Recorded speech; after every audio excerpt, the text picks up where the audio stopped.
کهانه په شروعات کې مونږ د منګولیا صحرا وینو، کوم چې د ایشیا د ټولو نه غټه صحرا ده. دلته یو کپنی والا راغلی کوم چې د دې ځای نه تیل وباسل غواړي، خو دې ته غلط انفارمیشن میلو شوي ولې چې دلته هیڅ قسمه تیل نه وي. نو په دې وجه اوس دې ټول د دې ځای نه واپس ځي. د دې ځای نه تلو دپاره دې پسې یو جاز راغلی وي او د هغه جاز د پایلټ نوم پرینک وي. هغه سره بل ملګری هم وي. دې دواړه به دلته نه دا ټول سامان او دا ټول کسان وړي بیجینګ ته. دا ټول په هغه جاز کې کینی او جاز والوزي. د دې لار په هغه صحرا وي. نو دغه ټایم په هغه صحرا کې غټ توپان راشي. د فرینک دا ملګری دته وایي چې اوس وایه څه وکړو. نو هغه ورته وایي که واپس شو نو تیل به په واپسۍ باندې ولګي او بیا به را سره دوباره راتلو دپاره تیل نه وي. په دې وجه موږ به په دې توپان کې وځو. دې نه بعد دې هغه توپان کې رواني او دا جاز نور هم اوچت کي. چونکې د دې دا جاز اوورلوډ شوي نو هغه دې توپان کې ګډ وډ شي. دې په ریډیو خپل بیس سره رابطه وکړي خو هغې سره یې رابطه ونه شي. پس د هغه توپان د وجې د دې د جاز یو انجن پیل شي. فرینک ټولو ته وایي چې زه ایمرجنسي لینډینګ کوم، یعنی جاز لاندې کوزوم. بس هغه جاز له لاندې مخه ورکي. خو دا دومره آسان نه وي ولې چې هغه ته مخې ته سم نه ښکاري. او چې دا جاز لږ لاندې شي نو د دې د جاز دا شاته حصه یو خټ سره ولګي. دې سره شاته دروازه کولو شي او د هغې نه یو پسنجر هم هوا کې وځي او هغه لاندې پرېوځي. د هغې نه پس د دې دا جاز صحرا کې راښکلي کېږي او رواني او لږ مخکې ودرېږي. دې وویني چې په جاز کې دوه کسان نور هم مړه دي خو دې اوس هم بهر نشي وتی ولې چې بار تیز توپاني. کله چې توپان ودرېږي نو مونږ وینو چې د دې دا ټول جاز په هغه شګو کې پټ وي. خو لږ ساعت پس هغه شګه په خپله والوځي او دا جاز راښکاره شي. دې ټول د هغه جاز نه بهر راوځي او د خپل خوراک سامانونه چک کي. دې ته پته ولګي چې دې سره صرف د یو میاشت خوراک دی. هغې کې یو کس دې ټولو ته وایي چې راځئ دې ځای نه به پیاده وځو. دې ته پته ولګي چې د دې ځای نه وتو دپاره به پیاده 200 کیلومتره لار وهلي او دې نه علاوه دې ته د خپل لوکیشن هم پته نه او نه د دې ریډیو کار کوي. دا کس ورته وایي که تاسو نه دی نو زه خو ځم کو هر څه ما خو هایکنګ کړی دی او زه د دې ځای نه تلی شم. دا ملګري ورته وایي چې دا د جولای میاشت ده او دې میاشت کې دلته د ټولو نه زیاته ګرمي وي. ته به یو ګیلاس اوبه څکې 15 ګیلاسه اوبه به درنه خوله کې وځي. دې ورته وایي چې ای به زه به د شپې سفر کوم. نو دا بل ملګری ورته وایي چې د شپې به تا ته لار نه میلاویږي او ستا کمپاس هم دې صحرا کې کار نه کوي. ته به ګول ګول تاویږي او خپل ځای له به واپس راځې. بس دی ورته وایي ټیک ده یاره نه ځم. بیا چې شپه شي نو دا ټول په هغه جاز کې ودی او د شپې بیا توپان راغلی وي. دې کې یو کس له متیازې ورغلی وي نو هغه بهر وځي متیازو له. خو چې متیازو کولو نه پس واپس راځي نو هغه په یو کاڼي باندې تندک ووایي او د خټ نه په لوټکو لاندې پرېوځي. په هغه توپان کې بیا هغه ته خپله لار نه معلومه او هغه مدد پاره چغې هم وخي خو ټولو دی او څوک یې مواز نه اوري. په سهار له چې ټول پاسي نو دې ته پته ولګي چې زمونږ یو ملګری غیب دی. دې ورپسې ډېرې چغې ووخي خو د هغه هېڅ پته نه لګي ولې چې هغه شګو کې ډوب شوي. دې سره دا ټول ډېر پریشانه شي. په دې کې یو جینۍ هغه د پایلټ پسې راشي او هغه ته وایي چې د دې څه ګارنټي ده چې موږ پسې به څوک مدد له راشي. نو دې ورته وایي چې ما ته پته نشته، دومره راته پته ده چې دې ځای نه موږ پیاده نه شو وتی او دې نه علاوه موږ سره د خوراک سامان هم کم دی. که موږ پیاده سفر شروع کو نو د خوراک د سامان به 2 ورځو کې ختم شي او موږ ټول به مړه شو. نو دې نه ښه دا ده چې دلته د مدد انتظار وکړو. هلته چې نور کم کساني نو د هغې ورو ورو تمه ختمه شي چې موږ پسې به دلته څوک مدد له راشي. بس هلته 2 کساني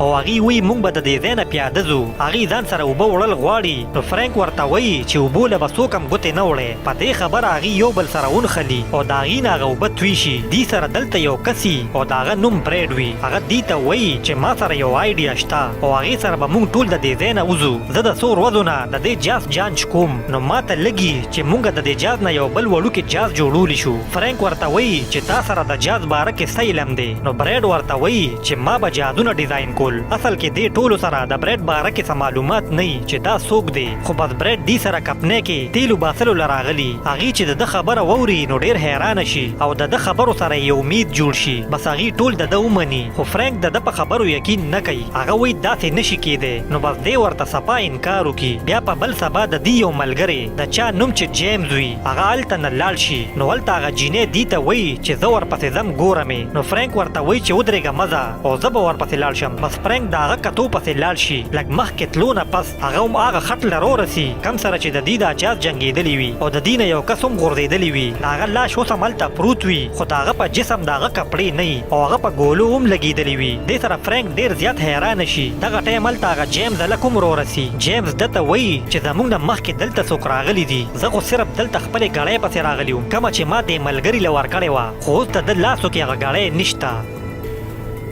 بس دی پوه شي چې په صحرا کې ډاکوان دي او هغې د دې لاش نه ګړی وموړې ده. دې نه علاوه هغې په ده باندې ډزې هم کړې وي. جیمز د فرینک ته وایي چې ته جاز ولې جوړول نه غواړې. نو فرینک ورته وایي چې دا نه جوړېږي او زه دې ټولو له د دروغو امید نشم ورکولی. نو جیمز ورته وایي چې ته څه کولی نه شې نو کم از کم دې خلکو له یو امید خو جوړ که که نه، او که امید هم نشې جوړولی نو بیا یې پرېږده چې په کومه ځي لاړ دې شي. دې خبرو سره فرینک د ده ومني. دې دواړه واپس هغه خپلو نورو ملګرو له راشي. اوس دې پلین جوړ کي په جاز باندې کار شروع کی. دی دروازه کار نه کوي ولې چې ډیره زیاته ګرمي وي. په دې وجه ټوله شپه لګیایي او کار کوي. خو بیا دی ته ټینشن هغه وخت کې جوړ شي کله چې په هغه تیلو کم تیل چې دی جنریټر لګولو له ساتلی وي په هغې د ویلډینګ هغه اور ورشي او هغې سره یو غټه دماکه وشي. خیر دی بلاست کې څه جاني نقصان نه شي خو د دې ډیر زیات تیل ضایع شي. اوس دی سره صرف دومره تیل باقي وي چې دی پې د دې ځای نه تلي شي. دی دا باقي تیل په کار کې نشي استعمالولی. بس دی د شپې په ځای دروازې کار شروع کی ولې چې دروازې لایټونو ته ضرورت نه وي. اوس دروازې ګرمي ډیره زیاته وي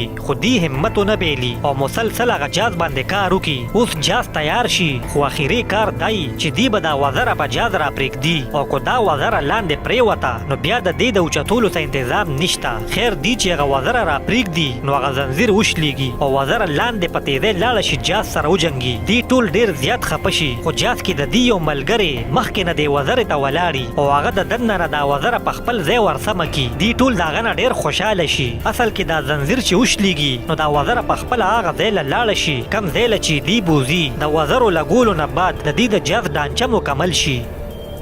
اوس د ټولو دا امیدي چې دا جاز به د دې ځای نه والوځي. په دې وجه دی ډېر زیات خوشحالی او هلته خوشحالۍ مناوي.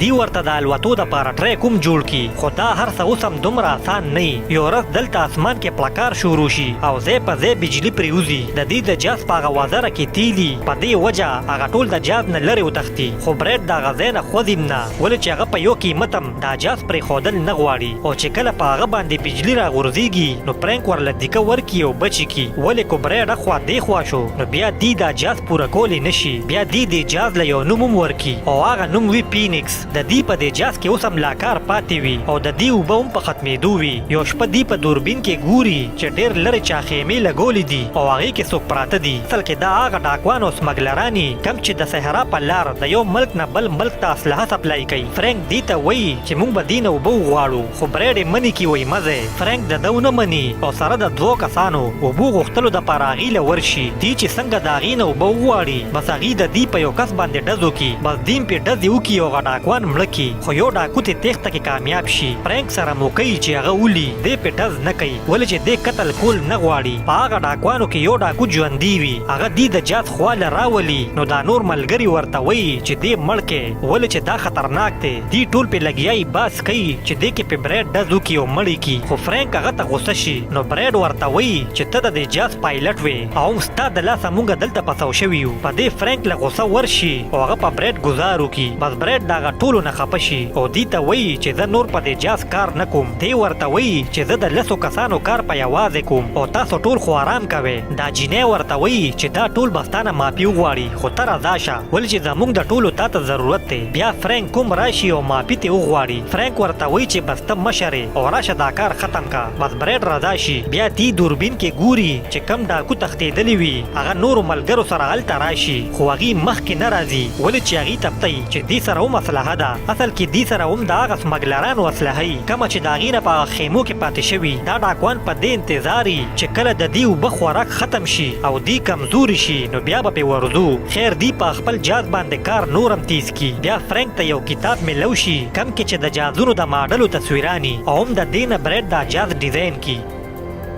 دلته ټولو ته پته ولګي چې برید کم جازونه جوړول هغه د ماشومانو کیلونو والا جازونه او د چرته هم غټ جاز نه دی جوړ کړی. په دې ټولو له ډېره غوسه ورشي او هغې برید راګیر کی. دلته آیان نومې سړی په برید باندې تمانچه کیدي او برید ته وایي چې ته د څو هفتو نه مونږ دوکه کې دا جاز خو الوتو والا نه دی ولې چې ته یو دروغجن یې. خو برید پوره یقیني هغه ورته وایي دا جاز به الوځي. دی ورته وایي چې مونږ به کیلونو والا جازونه جوړول خو هغه به م الوتل. فرینک آیان ته وایي چې دی پرېږده او دا غې نه پس هلته تیزې هواګانې شروع شي. هغه هواګانو سره دا جاز هلکه اوچت شي. بس دې ته پته ولګي چې زمونږ مهنت په ځای لاړو او دا جاز به الوزي. د دې په زړه کې یو پیره بیا امید جوړ شي. بس دې ټول هغه جاز وتړي او په راښکلو یې ټریک ته جوړ کړي. کم ځای چې هوا راډاګي دې نه پس دې دا جاز سټارټ کړي. د جاز سټارټ کېدو نه پس دا ټول ډاکوان د دې طرف ته راخطا شي. هغې په خپلو اسپو سره د ټوپکو راخطایي. بس دې ټول هغه جاز ته وخیږي او په هغه وزرو پسې ونښلي. اصل کې د دې جاز ډیزاین داسې وي